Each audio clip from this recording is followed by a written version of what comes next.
여러분 안녕하십니까? KBS 뉴스 930입니다. 일본 조기 중의원 선거에서 다카이치 총리가 이끄는 자민당이 역사적 압승을 거뒀습니다. 다카이치 총리 취임 이후 고물가는 꺾이질 않고 중일 관계도 삐걱거렸지만 보수뿐만 아니라 중도 무당파까지 압도적인 지지를 보였습니다. 도쿄 황진우 특파원입니다. 일본 국회의 하원인 중의원 선거 결과 자민당이 316석을 확보했습니다.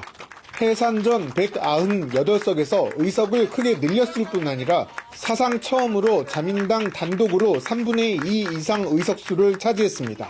열린여당인 일본 유신회가 거머쥔 36석까지 합치면 여당의 의석수는 352석으로 전체의 75%에 달합니다. 모든 상임위를 장악할 뿐 아니라 상원인 참의원이 부결시킨 법안을 재의결에 통과시킬 수 있는 힘까지 갖게 됐습니다. 반면 선거를 앞두고 입헌민주당과 공명당이 만든 제1야당 중도개혁연합은 167석에서 49석으로 참패했습니다. 역사적 압승이라고 표현되는 이번 자민당 승리의 주된 요인으로 일본의 첫 여성 총리인 다카이치 총리의 높은 인기가 꼽히고 있습니다. 고물가는 꺾이지 않고 중일 관계도 얼어붙었지만 보수뿐 아니라 무당파까지 압도적인 지지를 보인 겁니다. 経済財政政策をもう大きく転換すると、責任ある積極財政を訴えました。しっかり進められるところは進める。 열린여당이 중의원에서 개헌선을 차지한 만큼 자위대의 헌법 명기 등 개헌 드라이브에 나설지 주목됩니다. 도쿄에서 KBS 뉴스 황진우입니다. 어제 오후에 주불이 진화됐던 경북 경주 산불이 밤사이 한때 재발화했습니다. 현재 상황은 어떤지 현장으로 가보겠습니다. 박진영 기자, 지금 다시 불이 붙었다는데 상황이 어떻습니까?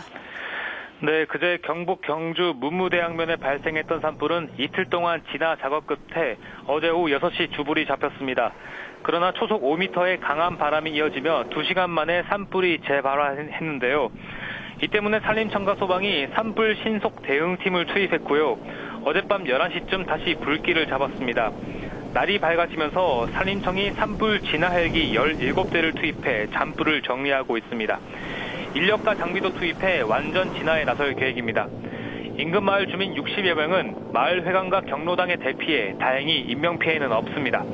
이번 산불은 그제 토요일 밤 발생했는데요.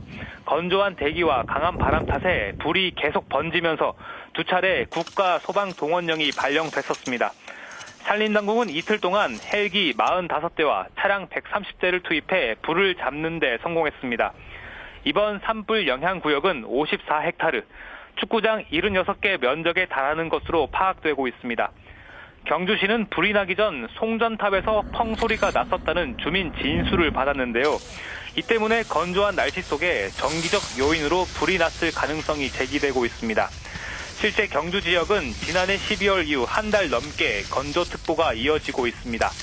건조한 날씨 탓에 산불 위험이 높아지면서 산림당국과 경상북도의 산불 감시 체제도 한층 강화할 전망입니다. 지금까지 대구에서 KBS 뉴스 박진영입니다.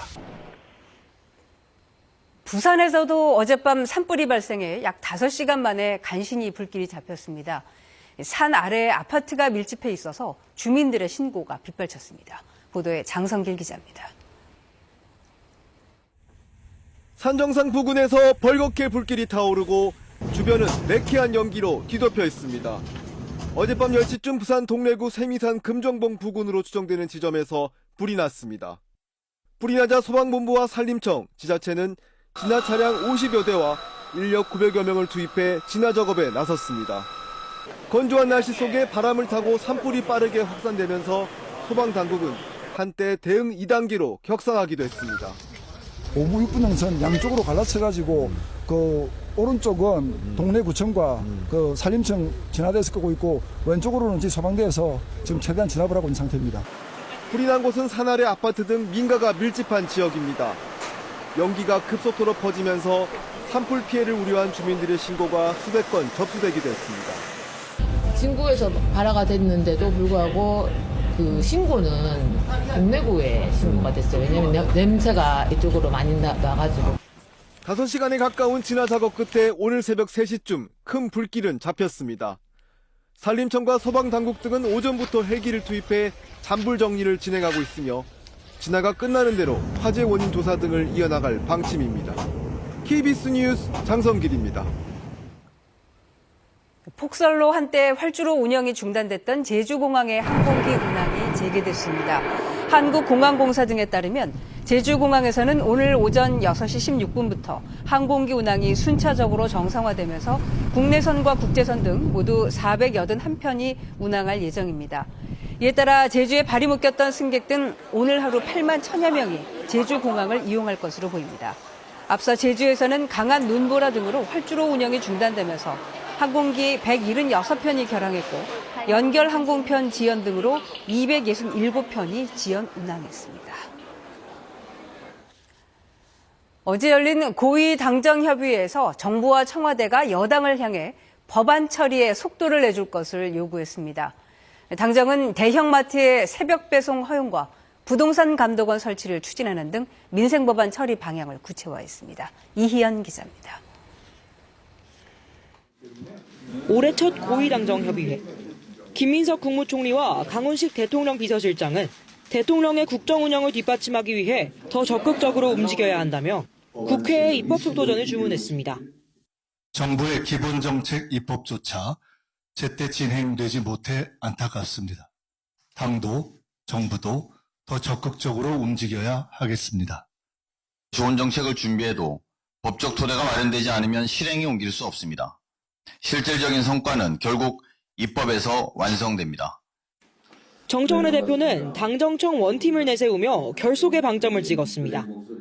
무엇보다 중요한 것은 당정청 원팀 정신입니다. 올해도 변함없이 찰떡공조로 이재명 정부의 성공을 위해 당정은 우선 대형마트 등 오프라인 유통업체의 온라인 배송 규제를 개선하는 방향으로 유통산업발전법을 개정하는 데 뜻을 모았습니다.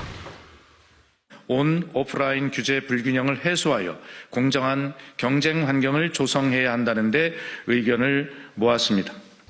법 개정은 대형마트의 새벽 배송을 허용하는 방향으로 이뤄질 것으로 보입니다.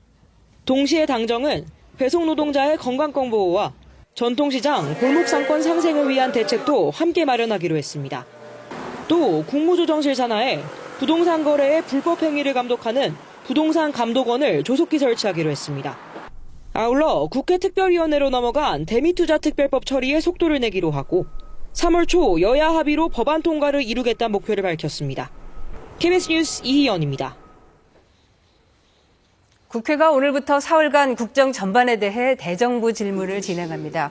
첫날인 오늘은 정치, 외교, 통일, 안보 분야에서 김민석 국무총리를 비롯한 각 부처 장관들을 상대로 여야 의원들이 질의에 나섭니다. 여당은 각종 개혁 과제와 한일, 한중 관계 안정화 등 유능한 집권 여당의 이미지를 부각할 방침입니다. 반면 국민의힘은 대미 관세 협상 문제와 이재명 정부의 실용 외교 실효성에 의문을 제기할 계획입니다. 6.3 지방선거가 넉 달 앞으로 다가온 가운데 설 연휴 직전에 열리는 만큼 여야의 치열한 여론전이 예상됩니다.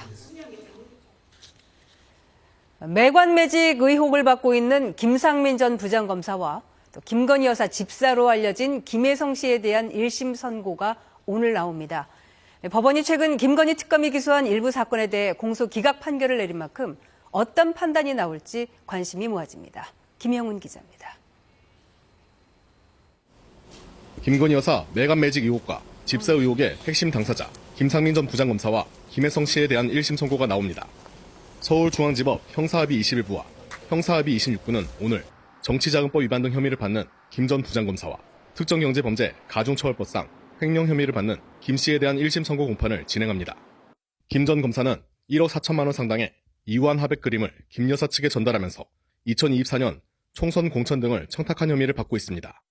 또 총선 출마를 준비하면서 사업가 김 씨에게 선거용 차량 대여비와 보험금 등 명목으로 4,200만 원을 불법 기부받은 혐의도 받고 있습니다. 이에 김건희 특검팀은 결심 공판에서 김 전 검사에게 징역 6년을 구형하고 추징금 4,100만 원을 요청했지만 김 전 검사는 자신의 혐의를 부인했습니다. 제가 사서 제가 소유했던 그림이 아니고 김진우 씨의 요청으로 제가 그림을 중개했을 뿐입니다. 김혜성 씨는 자신이 설립에 관여한 IMS 모빌리티가 2023년 대기업과 금융, 증권사들로부터 받은 투자금 184억 원 중 48억여 원을 횡령한 혐의를 받고 있습니다. 대기업들의 대규모 투자 배경에 김 씨와 김 여사와의 친분을 고려해 대가성이 있다고 본 특검팀은 김 씨에게 징역 8년과 추징금 4억 3,233만 원을 구형했습니다. 이와 관련해 김 씨 측은 특검법상 수사 범위를 벗어난 위법한 기소로 공소 기각돼야 한다고 주장했습니다. 김 여사하고 이익 공유를 했다고요? 연락도 안 하는 사람하고요? 텔레파시로 공유합니까? 텔레파시로? 이미 김건희 특검이 기소한 국토교통부 서기관 뇌물 혐의 사건과 윤용호 전 통일교 세계본부장 증거인멸 혐의에 대해 1심 재판부가 공소 기각 판결을 내린 상황. 김혜성 씨뿐만 아니라 오는 13일 변호사법 위반 혐의로 1심 선고가 진행될 예정인 김 여사의 최측근 이종호 전 블랙펄 인베스트 대표 역시 공소 기각을 주장해 특검 수사의 정당성을 판단할 분수령이 될 것으로 보입니다. KBS 뉴스 김영훈입니다. 빗썸의 비트코인 오지급 사태가 터지면서 코인 거래 구조의 신뢰도가 도마 위에 올랐습니다. 금융권에서 일반적인 장부 거래 방식 때문이라는 게 빗썸의 설명인데 비슷한 시스템이지만 구조적인 차이가 있습니다. 최인영 기자가 보도합니다. 빗썸은 지난해 3분기 기준으로 4만 2천여 개의 비트코인을 보유했다고 공시했습니다. 이보다 14배 많은 62만 개를 지급한 점, 일부는 시장에서 실제로 팔 수 있었다는 점은 이용자들 불신을 부채질했습니다. 들고 있는 물량보다 더 많이 찍어냈다는 거는 마치 사이버머니 찍어내듯이 이렇게 찍어냈다는 거지 않습니까? 그러니까 그거는 신뢰를 할 수가 없는 거죠. 이게 가능했던 건 장부 거래 시스템 때문입니다. 거래 주문이 들어오면 전산상 숫자만 우선 바꾸고 외부로 코인을 옮기거나 현금을 인출할 때 잔고와 맞추는 식입니다. 은행과 증권사 등도 이런 구조는 비슷합니다. 다만 한국거래소와 예탁결제원 등 여러 기관이 결제에 참여하기 때문에 오류를 알아채기 쉽습니다. 가상자산 거래소는 모든 과정이 자체 시스템 내에서 즉 통제 없는 폐쇄된 장부처럼 진행됩니다. 2중, 3중으로 검증하는 시스템, 그게 이제 AI 기술을 도입해서 갈 필요도 있는 것이고, 그 이상거래 탐지 시스템, 이런 부분을 좀 더 고도화시켜서 더 이상 거래가 일어나지 않게끔 하고. 빗썸은 고객 예치 자산과 거래소 보유 자산을 100% 맞췄다고 밝혔습니다. 오지급된 비트코인 물량을 회수하고 팔린 만큼 회사 돈으로 사들였다는 뜻입니다. 이 과정에서 이용자들 계정에 이미 들어온 돈을 빗썸이 임의로 동결, 회수한 게 적절했는지도 논란이 될 걸로 보입니다. 국내 가상자산 거래 인구는 3년 새 크게 늘어 1,000만 명에 육박합니다. 이번 사태로 제도적 취약성이 노출된 만큼 법 개정을 통해 금융회사 수준으로 내부 통제 의무를 부과하겠다고 금융당국은 예고했습니다. KBS 뉴스 최인영입니다. 빗썸이 비트코인 오지급 사태와 관련해서 피해 보상을 순차적으로 시작합니다. 빗썸은 사고 당시 비트코인 시세 급락으로 투매에 나서 손해를 본 고객에게 매도 차익 전액과 10% 추가 보상을 지급할 계획입니다. 또 당시 빗썸에 접속했던 고객에게는 2만 원을 지급하고 오늘부터 일주일 동안 거래 수수료를 면제할 방침입니다. 빗썸은 오지급된 비트코인의 99.7%는 사고 당일에 회수가 됐고 이미 매도된 나머지 0.3%는 회사 보유 자산을 투입해 고객 예치 자산과 거래소 보유 자산 간의 100% 정합성을 확보했다고 설명했습니다. 스노보드의 김상겸 선수가 2026 밀라노 코르티나 단페초 동계올림픽에서 우리 대한민국 선수단의 첫 메달을 선사했습니다. 김상겸은 어제 열린 남자 스노보드 평행 대회전 결승에서 은메달을 따며 본인의 4번째 올림픽 출전 만에 처음이자 이번 대회 우리 대표팀 첫 메달의 주인공이 됐습니다. 한편 이번 메달은 한국 동학의 올림픽을 통틀어 역대 400번째로 이재명 대통령은 SNS를 통해 김상겸 선수의 메달 획득을 축하했습니다. 이번에 KB증권 연결해서 오늘의 주식시장 알아보겠습니다. KB증권입니다. 국내 증시 3거래일 만에 상승 출발했습니다. 코스피 시장은 5,300선을 회복하는 등 4%대 급등 중이고 코스닥 시장도 2%대 상승하고 있습니다. 이 시각 현재 코스피는 227.14포인트 상승한 5,316.28에 코스닥은 35.74포인트 오른 1,116.51에 거래되고 있습니다. 주말 미국 증시는 낙폭 과대인식에 따른 저가 매수세가 유입되며 다우지수가 사상 처음으로 5만 선을 돌파하는 등 상승 마감했습니다. 코스피 시장에서 외국인과 기관은 순매수를, 개인은 팔고 있습니다. 삼성전자와 SK하이닉스가 5%대 상승하며 지수를 끌어올리고 있습니다. 건설과 전력, 원전과 화장품주 강세가 돋보이는 가운데 HD 현대일렉트릭은 호실적에 상승 중입니다. 반면 NC소프트와 DB하이텍, GSPNL 약세입니다. 코스닥 시장에서는 성우전자와 유진로봇, 제주반도체 강세가 눈에 띕니다. 이 시각 현재 달러화에 대한 원화 환율은 1,464원 10전에 거래되고 있습니다. 지금까지 KB증권이었습니다.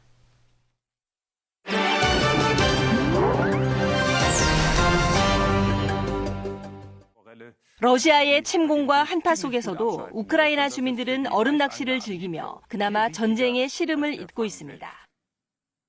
얼어붙은 호수 위, 사람들이 얼음에 낸 구멍으로 천천히 몸을 담갔다가 다시 물 밖으로 올라옵니다. 겨울이면 우크라이나에서 종종 볼 수 있었던 풍경입니다. 차가운 물에 들어가 몸을 단련하기 위해 오랜 관습처럼 이어져 온 겨울의 일상입니다. 그런데 최근 이 겨울 풍경에도 변화가 생겼습니다. 계속된 한파로 강과 호수가 더 단단히 얼면서 사람들은 얼음물 속으로 들어가는 대신 얼음에 구멍을 뚫고 낚싯줄을 들이우기 시작했습니다. 송어나 잉어, 강꼬치 고기 등 팔뚝만한 물고기를 기다리며 사람들은 얼음 위에서 기다림의 시간을 보냅니다. Winterangeln ist eine Freizeitbeschäftigung für echte Männer, für Menschen, die keine Angst vor Kälte haben. 전쟁이 이어지고 추위까지 더해진 겨울. 하지만 얼음 위에 앉아 낚싯줄을 들이우고 있는 이 시간만큼은 오직 낚시에만 집중할 수 있습니다. 우크라이나 사람들은 이런 여유롭고 평화로운 시간이 앞으로도 계속되기를 간절히 바라고 있습니다. 최근 일본에서는 또래 청소년들 사이의 폭행 장면을 담은 동영상이 SNS를 통해 확산하며 파장이 일고 있습니다. 폭행 장면을 가까운 거리에서 촬영한 영상. 아동정신과 의사 마스야 씨는 바로 이 촬영이라는 행위가 가해자의 폭주를 부른다고 분석합니다. いいところを見てもらいたい。撮影者がいたことで、よりエスカレートするっていうのはどのパターンでも起こりうる。 영상 확산이 사회 문제가 되면서 청소년들에게 올바른 판단력을 길러주려는 교육이 확산하고 있습니다. 아오모리현의 한 초등학교, 사이버 보안 전문가와 함께하는 인터넷 윤리 수업이 한창입니다. 어린이들은 역할놀이를 통해 SNS 속 괴롭힘을 목격했을 때 어떻게 행동해야 할지 스스로 고민합니다. アナログな気持ちでやっちゃいけない、こういうことはやっちゃいけないんだって分かってることが実行できなくなっちゃう。 전문가들은 SNS의 편리함 뒤에 숨은 위험성을 조기에 교육하고 아이들이 스스로 판단할 수 있는 힘을 길러주는 것이 급선무라고 강조합니다. 중국 장쑤성에서 한 택배 영업소 직원의 눈썰미로 수백만 원에 달하는 사기 피해를 막아낸 사연이 화제입니다. 전장시의 한 택배 영업소. 한 여성이 들어와 비닐로 여러 겹 꽁꽁 싸맨 사전 한 권을 내밀며 빨리 발송해달라고 요구합니다. 택배 접수처 직원 장 씨는 뭔가 이상함을 직감합니다. 포장이 지나치게 꼼꼼했고 무엇보다 사전치고는 너무 무거웠기 때문입니다.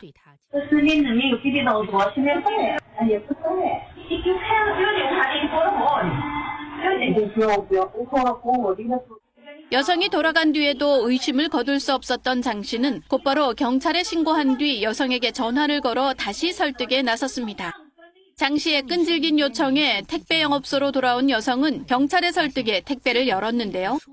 사전 한가운데를 파낸 공간에서 나온 건 2만 1,000위안, 우리 돈 400만 원 정도의 현금 다발이었습니다. 온라인 투자 사기에 속아 현금을 책 속에 숨겨 택배로 보내려던 상황이었습니다. 경찰은 택배 종사자들의 세심한 관찰이 사기 피해를 막는 데 중요한 역할을 했다며 장 씨에게 표창장을 수여했습니다. 홍콩의 도심 식당가. 그동안 홍콩에서는 안내견 등을 제외하고는 식당 안에 반려견이 들어가는 것이 엄격히 금지돼 왔는데요. 오는 6월부터는 반려견과 함께 실내에서 식사를 즐기는 모습이 일상이 될 전망입니다. 홍콩 식품위생당국이 최근 음식점 내 반려견 출입을 허용하기로 했습니다. 음식점 주인이 원할 경우 정부에 신청하여 면허를 받는 제도를 도입하기로 한 것입니다. 반려견 동반이 매출 증대로 이어질 것으로 기대하며 일부 음식점 주인들은 적극적으로 신청하고 있습니다. People, they get annoyed, they felt sad, we're not welcoming enough the pets, so few of our regulars, few people just stopped coming, so yeah. 초기 단계로 1,000곳의 식당을 우선 승인하기로 했습니다. 반려견은 반드시 1.5m 이내의 목줄을 착용해야 하며 반려견용 식기 사용이나 식탁 위 점거 등은 금지됩니다. 홍콩 정부는 반려견을 가족처럼 키우는 가구가 24만 가구를 넘어서는 등 변화하는 사회상을 반영하고 지역 경제 활성화를 위해 이번 정책을 결정했다고 밝혔습니다. KBS 월드뉴스입니다. 북한이 최고 의사결정기구인 노동당 대회를 이달 하순 개최한다고 발표했습니다. 앞으로 5년간의 국정 운영 방향을 결정하는 자리인데 이 자리에서 김정은 위원장이 대내외적으로 어떤 메시지를 내놓을지 주목됩니다. 조지연 기자가 보도합니다. 북한 매체들은 노동당 9차 대회를 이달 하순 평양에서 연다고 보도했습니다. 지난 7일 당 정치국 회의에서 이 같은 일정을 확정하면서 북한은 당대회 개최를 위한 실무적 절차를 사실상 완료했습니다. 당 대회의 성과적 보장을 위한 원칙적 문제들과 세부적인 과업들을 밝히시었습니다. 당초 예상보다는 조금 늦어진 건데 북한의 중요 명절인 오는 16일 김정일 생일 이후 당대회가 개막할 걸로 보입니다. 당대회는 앞으로 5년간 대내외 정책을 결정하는 북한의 최고 의사결정 기구입니다. 김정은 위원장은 이번 당대회에서 핵 억제력 강화 구상을 발표하겠다고 예고한 상황. 북한은 8차 당대회에서 제시했던 핵 잠수함 추진 등에서 성과를 거뒀다고 자평하는 만큼 이번에는 핵 보유국 지위를 굳혔다고 선언할 가능성이 있습니다. 핵 전력에 재래식 무기를 현대화시켜 결합시키는 병진 정책도 구체적으로 제시될 전망입니다. 최근 북한 매체들은 지방에 건설된 공장과 병원 등에 대한 보도를 이어가고 있는데 경제 실패를 자인했던 8차 당대회 때와는 달리 지방 발전의 성과를 선전할 것으로 보입니다. 핵과 상용 무기의 병진 정책, 더 나아가서 지방 발전 정책을 통한 격차 해소 등을 통해서 사회주의 강국 건설 2단계 진입을 선언하는 남북한 관계에 대해선 적대적 두 국가를 노동당 규약에 명문화할 것이란 전망이 나옵니다. 트럼프 미 대통령의 4월 방중을 앞두고 미국을 향해서는 어떤 메시지를 내놓을지도 관심사입니다. KBS 뉴스 조지연입니다. 트럼프 미국 대통령이 또 미국의 선거제도를 강하게 비판하면서 유권자 신분 확인 강화법 처리를 촉구했습니다. 자신의 SNS에는 오바마 전 대통령을 원숭이로 묘사한 영상을 올렸다가 거센 비판 여론에 삭제하기도 했습니다. 워싱턴 김지숙 특파원입니다. 트럼프 대통령이 자신의 SNS에 올린 글입니다. 미국의 선거는 조작되고 도둑맞았으며 전 세계에서 웃음거리가 되고 있다면서 이를 바로잡지 못한다면 더 이상 국가를 유지하지 못하게 될 거라고 적었습니다. 그러면서 모든 공화당원에게 세이브 아메리카 법안을 위해 싸울 것을 요청한다고 촉구했습니다. 이 법안의 내용을 보면 모든 유권자는 투표 등록 때 미국 시민권 증명서를 제시해야 하고 투표 때도 신분증을 보여줘야 합니다. 또 질병 등 예외적 경우가 아니면 우편 투표를 금지합니다. 공화당이 추진하는 이 법안은 지난해 하원을 통과했지만 민주당이 반대하고 있어 상원 통과 가능성은 높지 않습니다. We don't have voter ID, and the Democrats don't want it. And the reason they don't want it is because they want to cheat. Because there's no reason in the world. 트럼프 대통령은 최근 부정선거 주장을 거듭하고 있는데 이 과정에서 오바마 전 대통령을 원숭이로 묘사한 영상을 SNS에 공유하기도 했습니다. 이에 공화당 내부에서도 비판이 쏟아졌고 트럼프 대통령은 이례적으로 해당 게시물을 삭제했습니다.